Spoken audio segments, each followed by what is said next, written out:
Ignore IT exemption limit for TDS deduction. అంటే limit అనేది cross అయితేనే నీకు టీడీఎస్ అమౌంట్ అనేది డిడక్షన్ జరగాలి అంటే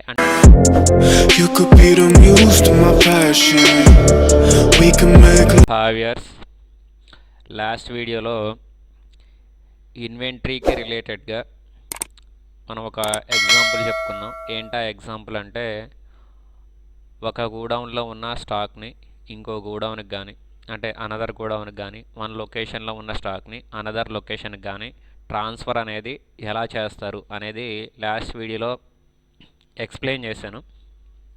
ఈ వీడియోలో ఇన్వెంటరీకి రిలేటెడ్గా ఒక ఎగ్జాంపుల్, ఒక ప్రాబ్లంగా ఒక ఎగ్జాంపుల్ తీసుకున్నాను. సో దాన్ని బేస్ చేసుకొని ఇవాళ ఎగ్జాంపుల్కి రిలేటెడ్గా టాలీలో వోచర్స్ అనేవి ఎలా పోస్టింగ్ చేయాలి ఏంటనేది ఎక్స్ప్లెయిన్ చేస్తాను. సో ఈ ఎగ్జాంపుల్లో అకౌంట్స్, ఇన్వెంటరీ రెండు కలిపి మెయింటైన్ చేస్తాం అనమాట. సో దానికి రిలేటెడ్గా ఎగ్జాంపుల్ ఏంటంటే ఇది మనకి ఇవాళ ఇన్వెంటరీ ప్రాబ్లం ఫస్ట్ వన్ అనమాట, నేను మీకు ఎక్స్ప్లెయిన్ చేసేది. సో ఇది మనకి ప్రాబ్లం 1. సో ఇది మనకి ఎగ్జాంపుల్ అనమాట. ఈ ఎగ్జాంపుల్ని బేస్ చేసుకొని ఇవాళ నుండి మనం ఇన్వెంటరీ రిలేటెడ్గా ప్రాబ్లమ్స్ ఎలా చేయాలి ఏంటనేది మీకు ఎక్స్ప్లెయిన్ చేస్తాను. సో ఇది మనకి ఎగ్జాంపుల్ అనమాట. ఇది మనం చెయ్యాలి అంటే ముందు మనం కంపెనీ నేమ్ అనేది క్రియేట్ చేయాలి. సో కంపెనీ నేమ్ వచ్చి ఏమి ఇచ్చేసాడంటే started business with the trade name MSB jewelleries అన్నాడు. సో ఎంఎస్బి జ్యువెలరీస్ మీదుగా ఒక కంపెనీ నేమ్ అనేది మనం క్రియేట్ చేయాలి. క్రియేట్ చేయాలి అంటే ఇదిగోండి ఇక్కడ ఎగ్జాంపుల్గా నేను కంపెనీ నేమ్ క్రియేట్ చేసిన ఎంఎస్బి జ్యువెలరీస్. ఇది మనకి స్టెప్స్లో ఫస్ట్ వన్ అనమాట. ఎప్పుడైతే మనం కంపెనీ క్రియేట్ చేస్తామో ఎస్ మీద క్లిక్ చేసిన వెంటనే మన కంపెనీ ఫీచర్స్ అనేవి డిస్ప్లే అవుతాయి. సో ఇదిగోండి ఈ ఫీచర్స్ గురించి ఆల్రెడీ నేను ఒక వీడియో కూడా మీకు ఎక్స్ప్లెయిన్ చేశాను, ఒక వీడియో కూడా పెట్టాను అనమాట. సో ఇప్పుడు మన ప్రాబ్లంకి రిలేటెడ్గా, మన ఎగ్జాంపుల్కి రిలేటెడ్గా మనకి ఏ ఆప్షన్స్ అయితే కావాలి అని మనం అనుకుంటామో ఓన్లీ ఇక్కడ ఆ ఆప్షన్స్ మాత్రమే ఎస్ పెట్టి రిమైనింగ్ ఆప్షన్స్ అన్నీ నో అని ఉంచాలి. మనం ఇవాళ నుండి అకౌంట్స్, ఇన్వెంటరీ రెండు కలిపి మెయింటైన్ చేస్తాం కాబట్టి ఇన్వెంటరీతో పాటు మనకి అకౌంటింగ్ ఫీచర్స్ కూడా డిస్ప్లే అవ్వాలి. సో ఏ ఆప్షన్స్ డిస్ప్లే అవ్వాలో అవి మాత్రమే ఎస్ పెట్టాలి. అకౌంటింగ్లో మెయింటైన్ అకౌంట్స్ అనే ఆప్షను ఎస్ పెట్టాలి. సో ఎందుకంటే మనం ఇన్వెంటరీతో పాటు అకౌంట్స్ కూడా మెయింటైన్ చేస్తాం కాబట్టి అకౌంటింగ్ ఫీచర్స్ కూడా మనకి డిస్ప్లే అవ్వాలి అంటే సో ఈ ఆప్షన్ ఎస్. సో ఎస్ అనే ఉంచాలి. ఎనేబుల్ బిల్ వైజ్ ఎంట్రీ అంటున్నాడు. ఏ కంపెనీలో అయినా సరే అకౌంట్స్ అనేవి బిల్ వైజ్గానే చేస్తారు, బిల్స్ లేకుండా ఎవ్వరు అకౌంట్స్ మెయింటైన్ చేయరు. సో ఆ బిల్ వైజ్ ఎంట్రీస్ అనేవి మనకి డిస్ప్లే అవ్వాలి, అందుకే ఈ ఆప్షన్ కూడా ఎస్ అనే ఉంచాలి.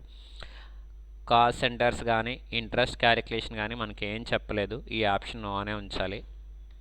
నెక్స్ట్ మెయింటైన్ ఇన్వెంటరీ అంటున్నాడు. మీ కంపెనీలో మీరు ఇన్వెంటరీ అనేది మెయింటైన్ చేస్తారా? సో ఈ రోజు నుండి ఇన్వెంటరీ మనం చేస్తాం. మనకి ఇన్వెంటరీ మాస్టర్ అనేది డిస్ప్లే అవ్వాలి అంటే ఈ ఆప్షనే మనం ఎస్ పెట్టాలి. సో ఈ ఆప్షన్ కూడా డిఫాల్ట్గా ఎస్ అనే ఇచ్చాడు, సో ఎస్ అనే ఉంచాలి. ఇంటిగ్రేటెడ్ అకౌంట్స్ విత్ ఇన్వెంటరీ అంటున్నాడు. అకౌంట్స్, ఇన్వెంటరీ రెండు కలిపి ఎట్ ఏ టైం ఒకేసారి మెయింటైన్ చేస్తారా అంటున్నాడు. ఇవాళ నుండి రెండు కలిపి ఎట్ ఏ టైం ఒకేసారి మెయింటైన్ చేస్తాం, సో ఎస్ అనే ఉంచాలి. ఎనేబుల్ మల్టిపుల్ ప్రైస్ లెవెల్స్ అనేవి మనకి ఏమీ అవసరం లేదు, ఎందుకంటే మనదంతా సింగిల్ ప్రైసే, నో అనే ఉంచాలి. ఎనేబుల్ బ్యాచెస్ అంటే మనకి షోరూమ్స్ ఉంటాయి కదా, ఆ షోరూమ్స్కి ఒక ప్లేస్ ఉంటుంది, అడ్రస్. ఆ అడ్రస్ అనేది మనం క్రియేట్ చేయాలి. ఆ క్రియేషన్ అనేది బ్యాచెస్లోనే చేస్తాం. సో ఈ బ్యాచెస్ అనే ఆప్షన్ కూడా మనకి డిస్ప్లే అవ్వాలి. డిస్ప్లే అవ్వాలి అంటే ఈ ఆప్షన్ కూడా ఎస్ పెట్టాలి. Next option maintain expiry date for batches అంటున్నాడు. అంటే ఈ బ్యాచెస్లో షోరూమ్స్ ఉంటాయి అని చెప్తున్నాను. షోరూమ్స్లో మన కంపెనీకి రిలేటెడ్గా ప్రొడక్ట్ ఏదైతే ఉంటుందో ఆ ప్రోడక్ట్ని స్టాక్ ఉంచుతామన్నమాట. స్టాక్ అనేది స్టోర్ చేస్తారు. ఆ స్టాకుకు సంబంధించి మీరు manufacturing date, expiry date details అనేవి ఎంటర్ చేస్తారా? ఆ డీటెయిల్స్ అనేవి మీకు డిస్ప్లే అవ్వాలా అంటున్నారు. ఏ ప్రోడక్ట్కైనా సరే మ్యానుఫ్యాక్చరింగ్ డేట్ అనేది కంపల్సరీగా ఉంటుంది. సో ఆ డీటెయిల్స్ అనేవి మనం ఎంటర్ చేయాలి. ఇవాళ మన ఎగ్జాంపుల్లో మనం తీసుకున్న ప్రోడక్ట్ ఏంటంటే గోల్డ్ అనమాట. సో గోల్డ్ కాబట్టి గోల్డ్కి ఎక్స్పైరీ డేట్ ఉండదు, కానీ మ్యానుఫ్యాక్చరింగ్ డేట్ ఉంటుంది. సో ఆ మ్యానుఫ్యాక్చరింగ్ డేట్ అనేది మనం ఎంటర్ చేయాలి. అలా ఎంటర్ చేయాలి కాబట్టి maintain expiry date for batches అని ఈ ఆప్షన్ కూడా ఎస్ పెట్టాలి. Next enable job order processing ఏం అవసరం లేదు, నోనే. కాస్ట్ ట్రాకింగ్ కూడా ఏం లేదు, ఎనేబుల్ జాబ్ కాస్టింగ్ కూడా నోనే. Use discount column in invoice అంటే మనకి డిస్కౌంట్ అనేది ఏమైనా ప్రొవైడ్ చేస్తే సో ఆ డిస్కౌంట్ కాలం మనకు కావాలి అంటే మనం ఈ ఆప్షన్ వేసి పెట్టాలి. ఇదిగోండి ఇక్కడ డిస్కౌంట్ కూడా చెప్పారు, సో ఆ డిస్కౌంట్ కాలం మనకు కావాలి, అందుకే నేను use discount column in invoice వేసి పెడుతున్నా. Next use separate actual and bill quantity columns in invoice. నీకు invoice column, actual column, bill column రెండు కావాలా అంటున్నాడు, కంపల్సరీగా కావాలి, so yes. Next enable goods and service tax GST. మీ కంపెనీలో ఉన్న ప్రొడక్ట్ మీద, స్టాక్ మీద జిఎస్టీ అనేది క్యాలిక్యులేషన్ చేస్తావా? కంపల్సరీగా చేస్తాము, ఎందుకంటే మనకి ప్రొడక్ట్ ఏమి ఇచ్చాడు, బ్రాస్లైట్ ఇచ్చాడు, సో దాని మీద మనం జిఎస్టీ అనేది ఇదిగో 3%. గోల్డ్ మీద జిఎస్టీ అనేది ఎప్పుడు 3% క్యాలిక్యులేషన్ చేస్తాం. సో క్యాలిక్యులేషన్ చేయాలంటే enable goods and service tax GST అనే ఆప్షన్ వేసి పెట్టాలి. ఇక్కడ రిజిస్ట్రేషన్ డీటెయిల్స్ అనేవి ఎంటర్ చేస్తాం. స్టేట్ వచ్చేసి ఆంధ్రప్రదేశ్, రిజిస్ట్రేషన్ టైప్ రెగ్యులరే, మనది 37తో స్టార్ట్ అవుతుంది, తర్వాత 5 ఆల్ఫా ఉంటాయి.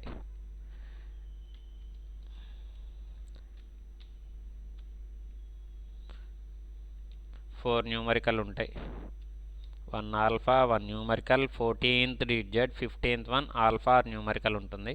సో ఇలా ఉంటాయి అన్నమాట. నెక్స్ట్ రిటర్న్స్ అనేవి మీరు మంత్లీ వైజ్గానే పే చేస్తున్నారా అంటున్నాడు, మంత్లీ వైజే. స్టేట్ వచ్చేసి ఆంధ్రప్రదేశే, ఎంఎస్బి జ్యువెలరీస్ మంది. ఇంక ఇవేమి మనకేం అవసరం లేదు, ఎంటర్ ప్రెస్ చేసుకుంటూ వచ్చేయండి. Next set alter company GST rate and other details అంటే రేట్ డీటెయిల్స్ కూడా మనం ఎంటర్ చేయాలి, సో ఎస్ పెట్టాలి. ఇక్కడ హెచ్ఎస్ఎన్ కోడ్ అంటున్నాడు, గోల్డ్కి హెచ్ఎస్ఎన్ కోడ్ వచ్చేసి ఏముంటుందంటే 7113 ఉంటుంది.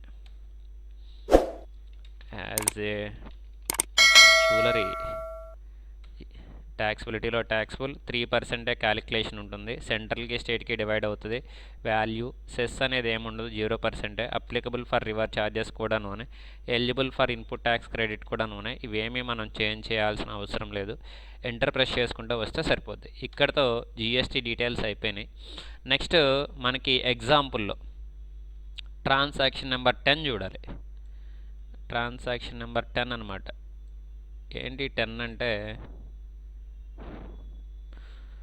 Advertisement amount paid to VRB ad agency rupees 1,75,000 by cheque అని చెప్పేసి అని అంటున్నాడు.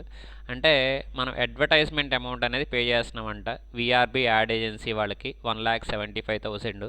అయితే ఇలా అడ్వర్టైజ్మెంట్ అమౌంట్ అనేది పే చేసేటప్పుడు గవర్నమెంట్ రూల్ ప్రకారం అడ్వర్టైజ్మెంట్ అమౌంట్ అనేది 1 lakh కనుక క్రాస్ అయితే ఆ అడ్వర్టైజ్మెంట్ ఎక్స్పెన్సెస్ మీద మనం గవర్నమెంట్కి టీడీఎస్ అనే ట్యాక్స్ అమౌంట్ని క్యాలిక్యులేషన్ చేయాలి. ఆ టీడీఎస్ అమౌంట్ అనేది కట్ చేసిన తర్వాత రిమైనింగ్ ఎంత అమౌంట్ అయితే వస్తుందో ఆ అమౌంట్ని విఆర్బి యాడ్ ఏజెన్సీ వాళ్ళకి బ్యాంక్ చెక్ ద్వారా పే చేస్తే సరిపోద్ది. సో ఇప్పుడు ఈ అడ్వర్టైజ్మెంట్ మీద మనం టీడీఎస్ అనేది క్యాలిక్యులేషన్ చేయాలి అంటే enable tax deducted at source TDS అనే ఈ ఆప్షన్ వేసి పెట్టాలి. సో వేసి పెట్టాను, వేసి పెట్టి ఎంటర్ ప్రెస్ చేసిన వెంటనే కంపెనీ టీడీఎస్ డిడక్షన్కి సంబంధించి డీటెయిల్స్ బాక్స్ అనేది ఇలా డిస్ప్లే అవుతుంది. ఇక్కడ ట్యాన్ రిజిస్ట్రేషన్ నెంబర్ అంటున్నాడు. ఈ ట్యాన్ రిజిస్ట్రేషన్ నెంబర్ అనేది టోటల్గా 12 digits ఉంటుంది. ఇది మనకి క్యాపిటల్ టీతో స్టార్ట్ అవుతుంది. తర్వాత 8 న్యూమరికల్స్ ఉంటాయి, 8 న్యూమరికల్స్ ఉంటాయి. తర్వాత 3 ఆల్ఫా అనమాట, టోటల్గా 12 digits. నెక్స్ట్ ఇక్కడ tax deduction and collection account number అంటున్నాడు. ఈ tax deduction and collection account number అనేది 10 digits ఉంటుంది. First 4 letters alpha, 5 numericals, 1 alpha. Next deductor type కంపెనీయే, బ్రాంచ్ వచ్చేసి మనది షోరూమ్ ఎక్కడైతే ఉందో ఆ అడ్రస్ అని ఇవ్వాలి. నేను బిఎన్ అని ఇస్తాను. Set alter details of person responsible, ఎవరైతే మన కంపెనీ అకౌంట్స్కి రెస్పాన్సిబిలిటీగా ఉంటారో వాళ్ళ డీటెయిల్స్ అనేవి మనం ఎంటర్ చేయాలి. సో అలా ఎంటర్ చేయాలి అంటే ఈ ఆప్షన్ వేసి పెట్టాలి. అంటే ఇక్కడ ఆడిటర్ డీటెయిల్స్ ఇస్తే సరిపోద్ది. ఆడిటర్ డీటెయిల్స్ నేను ఎగ్జాంపుల్గా ఎంఎస్బి అనే ఇచ్చేస్తాను. సో ఇలా అనమాట. నెక్స్ట్ రేట్ ఎగ్జంప్షన్ డీటెయిల్స్లో ignore IT exemption limit for TDS deduction. అంటే లిమిట్ అనేది క్రాస్ అయితేనే నీకు టీడీఎస్ అమౌంట్ అనేది డిడక్షన్ జరగాలి అంటే 1 lakh క్రాస్ అయితేనే టీడీఎస్ అమౌంట్ డిడక్షన్ జరగాలి అంటే ఈ ఆప్షన్ మనం వేసి పెట్టాలి. 1 lakh క్రాస్ అయితేనే డిడక్షన్ జరగాలి. సో ఈ option yes. Activate TDS for stock item. అంటే నువ్వు టీడీఎస్ అనేది స్టాక్ ఐటమ్ ఏదైనా క్యాలిక్యులేషన్ చేసేది అని అడుగుతున్నాడు. స్టాక్ ఐటమ్ మీద కాదు, అడ్వర్టైజ్మెంట్ ఎక్స్పెన్సెస్ మీద, కాబట్టి ఈ ఆప్షన్ నో అనే ఉంచాలి.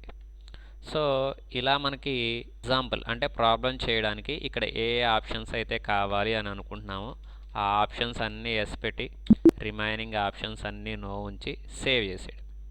సో సేవ్ చేసేస్తే మనం ఇక్కడ క్రియేట్ అనే ఆప్షన్ తీసుకుంటే accounting features, inventory features, statutory and taxation features అన్నీ డిస్ప్లే అవుతాయి. ఈ వీడియోలో మీకు కంపెనీ ఎలా క్రియేట్ చేయాలి, ఫీచర్స్ ఏమేమి అప్లై చేయాలి, ఎలా అప్లై చేయాలి అనేది ఎక్స్ప్లెయిన్ చేశాను. నెక్స్ట్ వీడియోలో మనకి జిఎస్టీ లెడ్జర్స్ని ఎలా క్రియేట్ చేయాలి, అలాగే టీడీఎస్ డీటెయిల్స్ ఎలా క్రియేట్ చేయాలి అనేది ఎక్స్ప్లెయిన్ చేస్తాను. ఈ వీడియో కనుక మీకు నచ్చితే లైక్ చేయండి, షేర్ చేయండి, కామెంట్ చేయండి, సబ్స్క్రైబ్ చేయడం మాత్రం మర్చిపోకండి. Thank you. You could be the muse to my passion. We can make